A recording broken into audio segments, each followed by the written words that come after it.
Are you an evil queen who's tired of looking so last season when terrorizing her peasants? Do you need a crown that will make the newborn princess fall ill in mere moments, securing your fortune forever? You need a crown that lets everyone know that you mean business? Well, do I have the solution for you. It's a DIY metalsmithing YouTube video made by yours truly. Hi and hello, I'm Ellie Wishes, and today, if it isn't painfully obvious, we are making a crown! Yay! Yippee! So we start off by cutting out our paper pattern and then gluing it onto our metal with rubber cement. And then you spend the next 16 weeks cutting out brass. That's a little bit of an over-exaggeration. It was more like 10 weeks of cutting out brass. The reason it took so long to cut out is because it's a lot of brass. And the pieces are very unwieldy and it can be kind of hard to maneuver, especially with the tight corners. So our next step is to use our center punch to create divots in the metal so we can drill through and cut out the interior pieces without cutting into like the nice framing around it. You'll understand what I'm saying in a second. But look there's the punch in the metal. Here are my drill bits. That's the size I was using. I don't know what size it is, so you're gonna have to look. For my drill, I'm using a flux shaft, and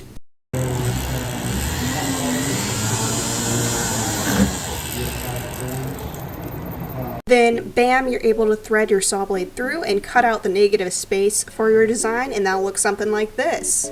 Wow, incredible, gorgeous, show-stopping, never been done before. I cut my hand on this project so many times, so if you're gonna do this, be so careful. And look at that satisfying paper pull. Ooh, Ellie, that's incredible.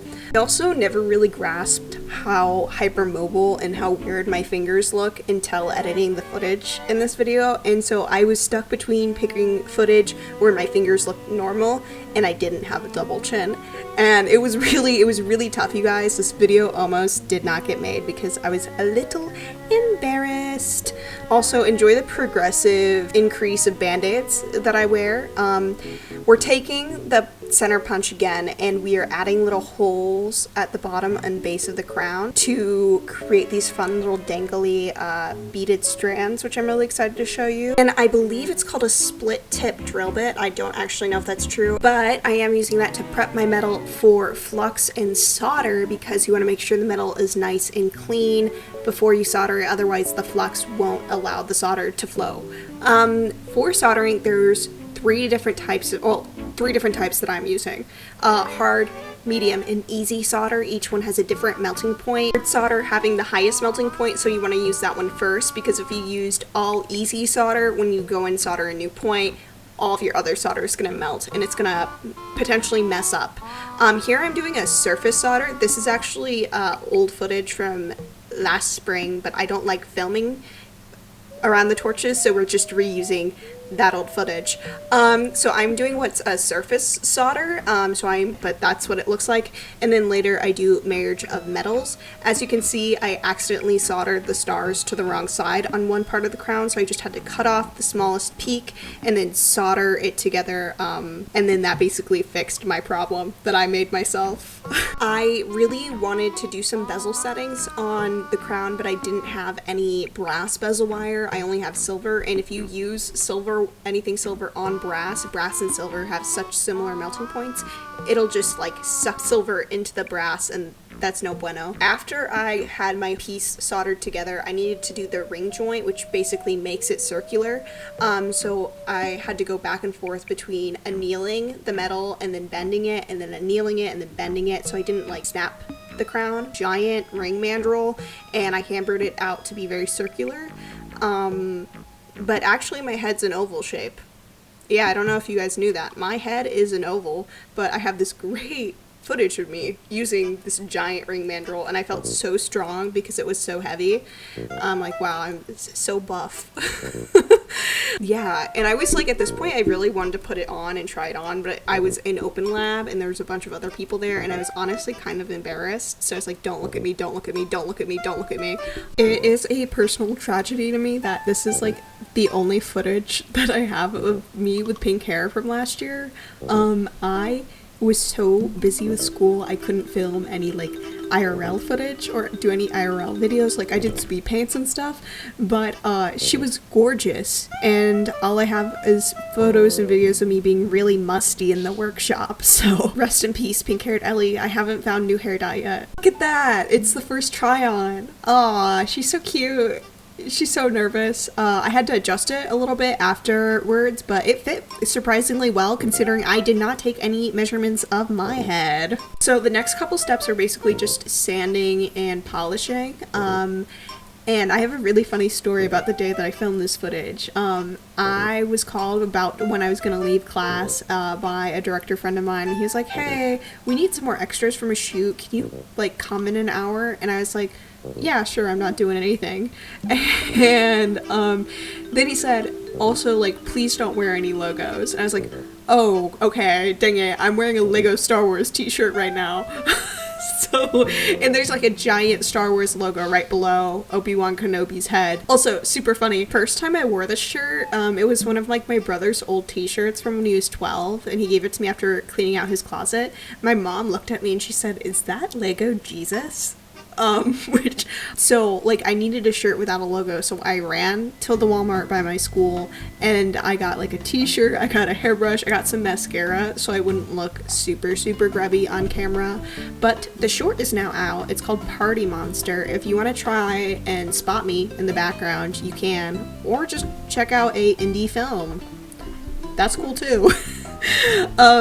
So after sanding everything, which by the way, sanding took forever, I get to polish it, which is by far the most satisfying part.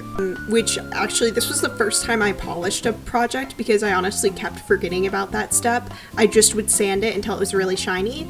But the first thing you do is you take like this special polishing wheel. It's basically made out of t-shirt fabric, jersey. And you spin the polishing tip in the polishing sediment, and then you can use the tip like you would the sanding tip, and it'll polish it up. You can already see how much shinier it is in this footage. And then you can change your tip to, like right here, the wheel was fraying, the polishing wheel, and so I had to put a new one on, and I didn't have any really tiny screwdrivers, but my tiny little ruler worked perfectly. And if that isn't ingenuity at its finest, I don't know what is.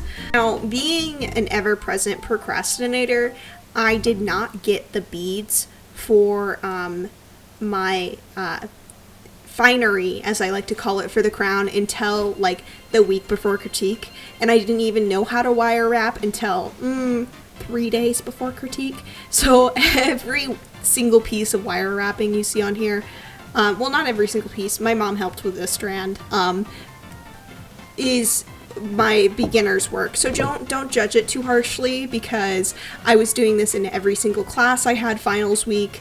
I was doing it in my history class, I was doing it in my English class, I was doing it while my friends were eating lunch, and it was actually really fun and really satisfying.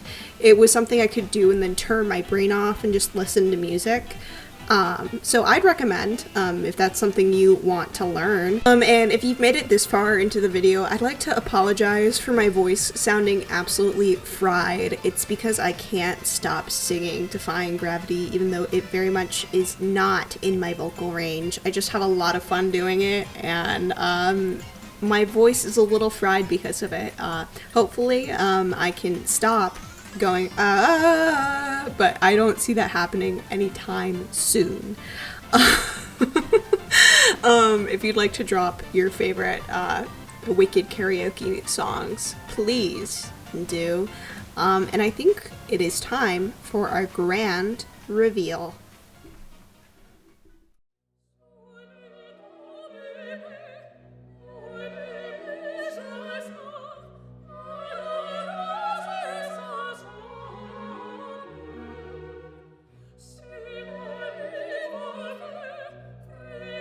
And with that, a semester's worth of work is done. And now I will ponder if I will go to Renfest this year solely to wear this crown. Thank you for watching and consider subscribing. But most importantly, I wish you a peaceful and pleasant time forthwith. Bye bye!